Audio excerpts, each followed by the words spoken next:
विद्यार्थियों, पहले वीडियो में आपने आत्मपरिचय कविता की व्याख्या का पहला भाग पढ़ा। आइए हम शेष कविता की व्याख्या पढ़ते हैं। मैं और जग और कहाँ का नाता, मैं बना बना कितने जग रोज मिटाता। जग जिस पृथ्वी पर जोड़ा करता वैभव, मैं प्रतिपग से उस पृथ्वी को ठुकराता। कवि कहता है, मैं और हूँ और जग और है, मैं दूसरा हूँ और यह संसार दूसरा है, मैं अलग हूँ और यह संसार अलग है। कहाँ का नाता, हम दोनों में कहाँ कोई नाता है, कहाँ कोई संबंध है? कैसे नहीं कोई संबंध है? मैं बना बना कितने जग रोज मिटाता। यह संसार तो हमेशा एक जैसा रहता है, सामने पड़ा हुआ है, लेकिन मैं रोज नया नया संसार बनाता हूँ और मिटाता रहता हूँ। तात्पर्य क्या है? दरअसल कवि को यह संसार अपूर्ण लगता है, अधूरा लगता है। इसीलिए अपने प्रेम की पूर्णता के लिए कवि अपने मन में, अपने हृदय में प्रेम की रोज नई नई दुनिया बसाता है, नई नई दुनिया बनाता है। इसी को कवि कहता है, मैं बना बना कितने जग रोज मिटाता।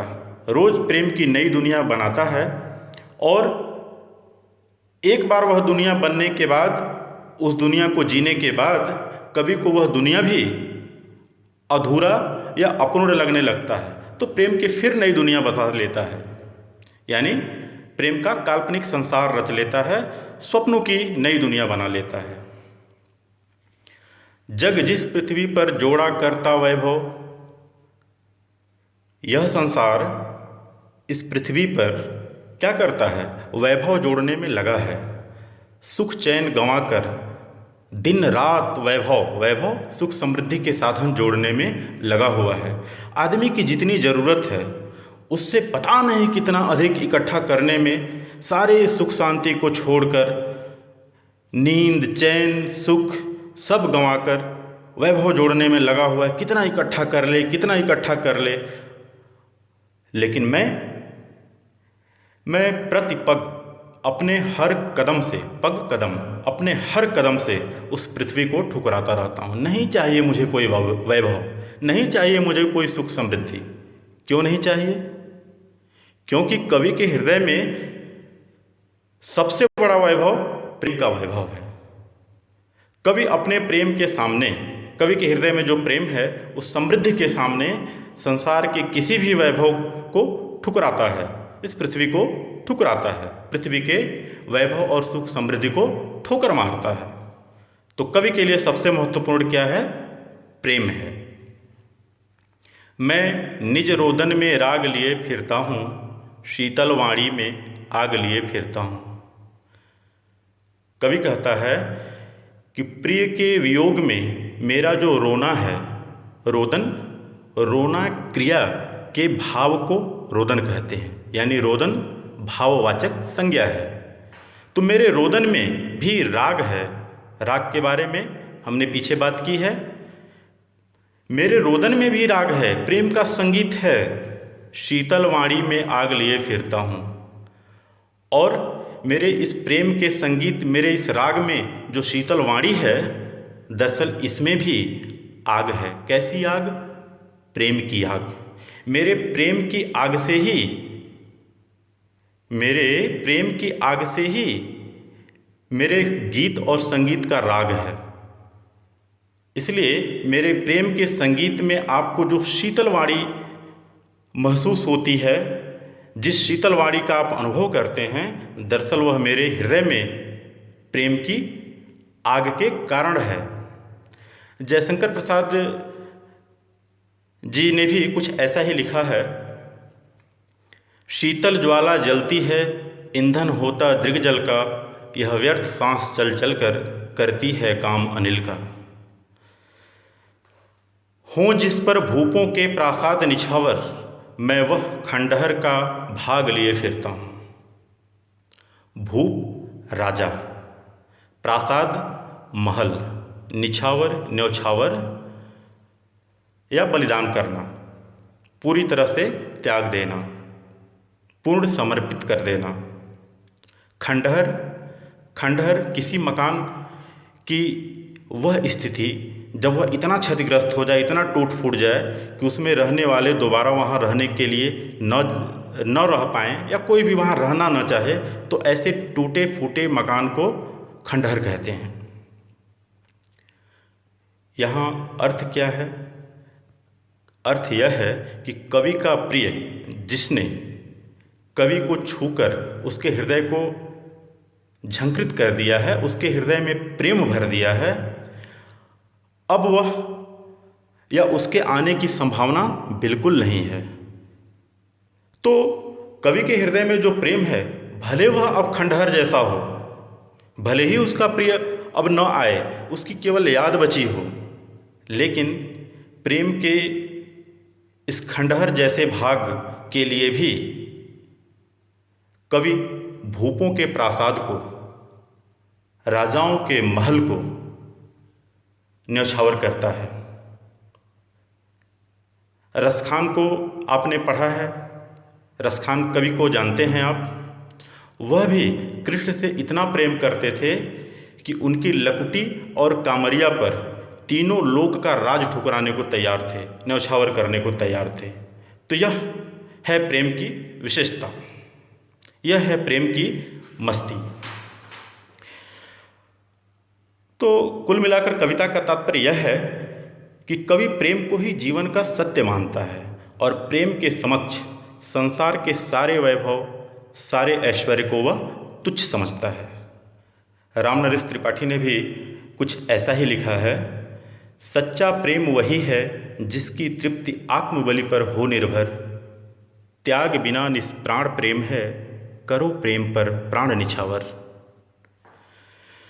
इसमें पहली पंक्ति में शिल्प सौंदर्य की दृष्टि से भाषा सीधी सादी सरल हिंदी है, कहीं कहीं तत्सम शब्दों का प्रयोग भी है, जैसे रोदन, शीतल, वाणी। इसी तरह लयबद्धता तो पूरी कविता में विद्यमान है, संगीतात्मकता है। पहली पंक्ति में और तीन और का प्रयोग है, पहला और तीसरा और।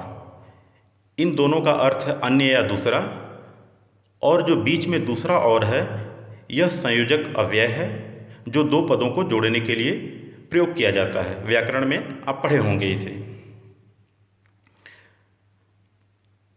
इसमें अलंकार की दृष्टि से शीतलवाणी में आग, रोदन में राग विरोधाभास है। साथ ही और वहाँ पर यमक अलंकार है, क्योंकि दो अर्थ हैं, तीन बार प्रयुक्त था, दो अर्थ हैं, तो यमक अलंकार है। कितने जग, बना बना कितने जग रोज मिटाता, बना बना में पुनरुक्ति प्रकाश अलंकार है, जबकि कितने जग का लाक्षणिक प्रयोग हुआ है। कैसे लाक्षणिक प्रयोग है? कितने जग से तात्पर्य कवि के मन में रोज बनने और मिटने वाली काल्पनिक दुनिया है, इसीलिए यह लाक्षणिक प्रयोग कहलाया। चलिए हम आगे की पंक्तियां देखते हैं। मैं रोया इसको तुम कहते हो गाना, मैं फूट पड़ा तुम कहते छंद बनाना। कवि कहता है कि जिसे तुम मेरे गीत कहते हो, दरअसल तुम्हारे लिए वह गीत होगा। तुम का अर्थ यहाँ संसार के लोगों से है। हे संसार के लोगों, जिसे तुम मेरा गाना समझते हो, मेरा गीत समझते हो, वह तुम्हारे लिए गीत या गाना हो सकता है। मेरे लिए क्या है? मेरे लिए वह मेरा रोना है। किसी कवि ने लिखा है, कोई लिखे किसी के लिए लिखे, पर गीत का जन्म सदा दर्द से होता है। लिखने वाला पहले रोता है, फिर पीछे लिखता है। हम जो प्रेम में विरह के गीत सुनते हैं, विरह या वियोग के गीत सुनते हैं, हमारे मन को, हमारे भाव को बड़ा अच्छा लगता है, हृदय को बड़ा उसके भाव बड़े अच्छे लगते हैं। लेकिन वस्तुतः लिखने वाला अपने प्रेम के वियोग से रोया होगा, तब जाकर के उसका वह गीत बना है। इसी को कवि कहता है कि जिसे संसार वालों, जिसे तुम मेरा गाना समझते हो, मेरा गीत समझते हो, दरअसल वह मेरा रोना है। मैं अपने प्रिय के वियोग में रोया हूँ और तब जाकर के वह गीत बना है। मैं फूट पड़ा तुम कहते छंद बनाना। फूट पड़ना, फूट पड़ना का अर्थ है जब हमारा भाव, कोई भी भाव इतना प्रबल हो जाए, इतना प्रबल हो जाए कि हमारा उस पर नियंत्रण ही न रहे और वह स्वतः अभिव्यक्त हो जाए, तो उसे कहते हैं फूट पड़ना। जैसे आप देखे होंगे किसी व्यक्ति का क्रोध जब बहुत प्रबल हो जाता है तो वह अपने वश में नहीं रह पाता, नियंत्रणहीन हो जाता है। इसी तरह किसी व्यक्ति का दुख का भाव जब बहुत प्रबल हो जाता है तो वह फपक कर रो पड़ता है।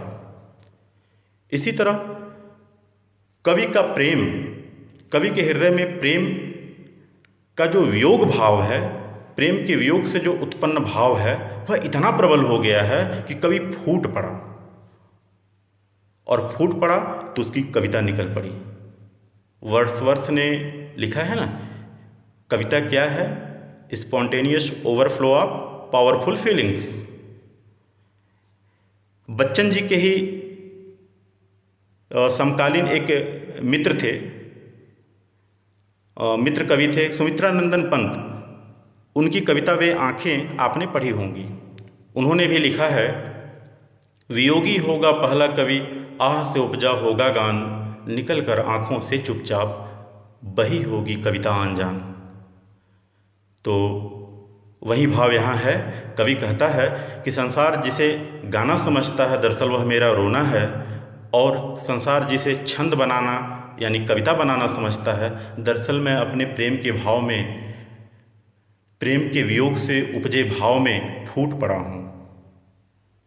क्यों कवि कहकर संसार मुझे अपनाए, मैं दुनिया का हूँ एक नया दीवाना। बच्चन जी को कवि कहे जाने से आपत्ति है। वह कहते हैं संसार मुझे क्यों कवि कहे, क्यों कवि कहकर अपनाए। तो बच्चन जी अपने को क्या मानते हैं? बच्चन जी अपने को दुनिया का एक नया दीवाना मानते हैं।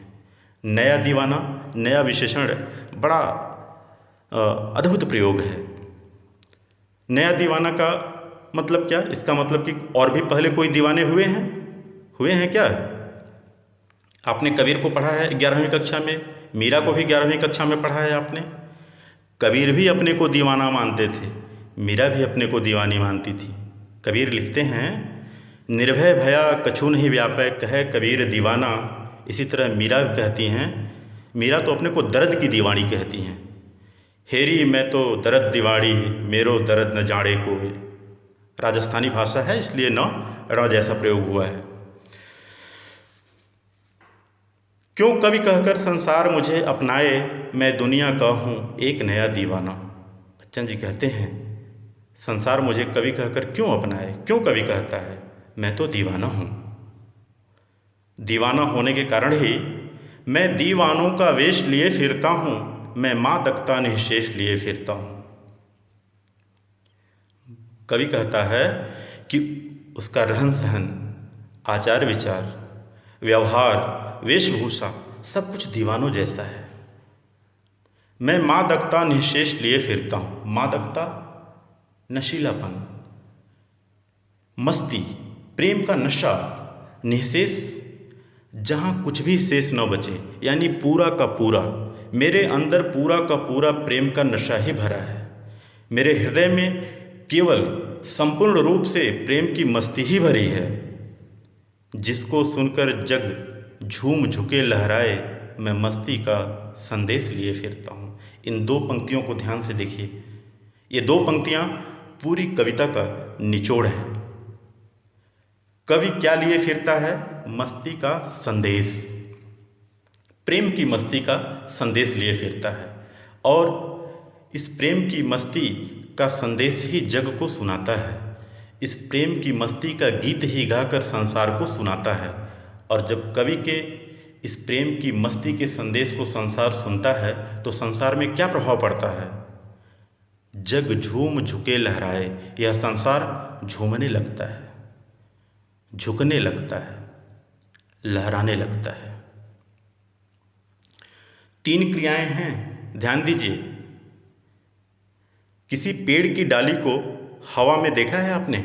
वह झूमती भी है, हवा के दबाव से झुकती भी है, और उसमें एक लय होता है, उस लय में वह लहराती भी है। इसका अन्य अर्थ भी है। क्या अन्य अर्थ है? प्रेम की मस्ती का संदेश सुनने के बाद संसार या संसार के व्यक्तियों के ऊपर 3 प्रभाव पड़ता है। संसार के व्यवहार में 3 तरह का परिवर्तन होता है। संसार के लोग झूमने लगते हैं, झुकने लगते हैं और लहराने लगते हैं। हम कब झूमते हैं? जब हमारा मन मगन होता है। तो प्रेम की मस्ती के संदेश को सुनकर संसार के लोग मगन होकर झूमने लगते हैं। हम कब झुकते हैं? जब किसी के प्रति हमारे हृदय में गहरा प्रेम हो, प्रेम की गहरी अनुभूति हो, हम किसी से बहुत प्रेम करते हों, तो फिर हम अपने सारे अहंकार छोड़कर उसके सामने झुक जाते हैं। कबीर ने लिखा है ना, शीस उतारे भुइ धरे सो पैठे घर माहे। पूरी कविता है, पूरा दोहा है। कबीर यह घर प्रेम का खाला का घर नहीं, शीस उतारे भुइ धरे सो पैठे घर माहे। यह मौसी का घर नहीं है, खाला का घर नहीं है, प्रेम का घर है। इस घर में प्रवेश के लिए पहले शीस को उतार करके नीचे रखना होता है, मतलब अपने अहंकार को छोड़ करके झुकना होता है। तो कवि के प्रेम के मस्ती को के संदेश को सुनकर संसार के लोग, जग के लोग, यह जग अपने अहंकार को छोड़कर झुक जाता है। लहराना, हवा के प्रभाव से जब कोई वस्तु एक क्रम में हिले डुले तो उसे लहराना कहते हैं। उसमें लय, हवा के प्रभाव से जब कोई वस्तु इस तरह हिले डुले कि उसमें एक क्रम हो और उस क्रम में एक लय हो, तो उसे लहराना कहते हैं। यह जग मेरे प्रेम के मस्ती के संदेश को सुनकर दुनिया का सारा बोझ उतार देता है, और सारा बोझ उतारकर इतना हल्का हो जाता है, इस दुनियादारी के झंझट को छोड़कर हटाकर आदमी इतना हल्का हो जाता है कि वह लहराने लगता है। तो 3 प्रभाव पड़ा। प्रेम की मस्ती का संदेश कवि जो सुनाता है, प्रेम की मस्ती का गीत कवि जो गाता है, इस प्रेम की मस्ती के गीत से 3 प्रभाव पड़ते हैं। आदमी मगन होकर झूमने लगता है, अपने अहंकार छोड़ करके झुक जाता है, और फिर पूरी तरह हल्का हो जाता है, सारा बोझ उतार करके हल्का होकर के लहराने लगता है। यह 2 पंक्तियां मूल भाव हैं, केंद्रीय विशेषता है। इस तरह से हमने देखा, इसमें जग झूम झुके लहराए में जग का मानवीकरण है, मानवीकरण अलंकार। बच्चन जी के मित्र सुमित्रानंदन पंत की कविता हमने आपको सुनाई ही। भावसाम्य के तौर पर आप उसे लिख सकते हैं। शिल्प सौंदर्य में सब वही चीज़ें हैं जो पीछे पीछे बताते आए हैं आपको। भाषा सीधी सादी सहज और सरल भाषा है।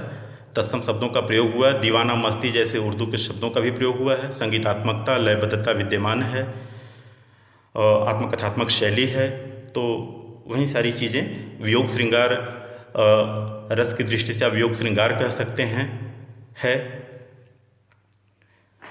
अब हम पूरी कविता के निचोड़ को देखें तो पूरी कविता पहली पंक्ति से लेकर आखिरी पंक्ति में का सारांश यदि आपको सारांश रूप में मैं बताऊं तो क्या है कि यह कविता, आत्मपरिचय कविता, कवि और इस जगत के संबंधों की जो द्वंद्वात्मक एवं विरोधी स्थिति है उसकी भावात्मक अभिव्यक्ति है।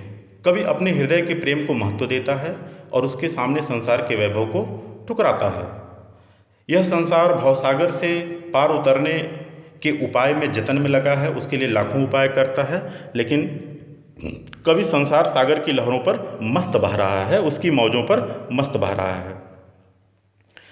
संसार से मिलने वाले सारे दुख को, कष्ट को, उपेक्षा को, व्यंग्य को, उपहास को, कड़वाहट को, खट्टे मीठे अनुभवों, इन सब पर कोई ध्यान न देकर कवि अपने हृदय में प्रेम को संजोए रखता है और इसी प्रेम में खुद भी मस्त रहता है और अपनी कविता और अपने गीत के माध्यम से इस जग को मस्ती का संदेश भी सुनाता है। तो प्रिय विद्यार्थियों, आप 12वीं कक्षा में हैं। अब आपके सामने 12वीं के बाद आप कहीं और जाएंगे तो आपके सामने तमाम तरह के दबाव, लोगों की अपेक्षाएं जुड़ जाएंगी। लोग आपकी अपेक्षा और उपेक्षा दोनों जुड़ेंगे। तो दबावों को महसूस नहीं कीजिएगा। अपने संयम और विवेक से काम लेकर हमेशा मस्त रहिए। यही मस्ती का संदेश यह कविता सुनाती है। इस जग के वैभव के दबाव में नहीं पड़िएगा।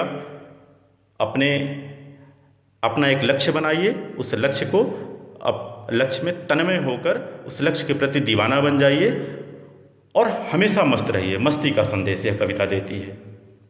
अच्छी व्याख्या लिखने के लिए में क्या क्या चीज़ें होती हैं, यहाँ पीले रंग से लिखा हुआ है। संदर्भ होता है, प्रसंग होता है, व्याख्या होती है। काव्य सौंदर्य के तत्वों में भाव सौंदर्य, शिल्प सौंदर्य, भाषा, शब्द चयन, वह कविता छंदबद्ध है या मुक्त छंद है, अलंकार उसमें कौन कौन से हैं, कौन सा रस है, शैली कौन सी है, व्याकरण बोध की महत्वपूर्ण चीज़ें क्या हैं, और भाव साम्य के लिए कोई कविता यदि आपको याद है या उससे जुड़ी कविता जानते हैं तो वह लिख दें। तो ये अच्छी व्याख्या के कुछ अंश हैं। इस पर मैं आपको एक अलग से बढ़िया से उदाहरणों के साथ वीडियो बनाकर लाऊंगा, तो आप इसको देखेंगे। इस तरह से आत्म परिचय कविता पूरी हुई। अगले वीडियो में हम इस पाठ्य पुस्तक में संकलित दूसरी कविता दिन जल्दी जल्दी ढलता है पढ़ेंगे।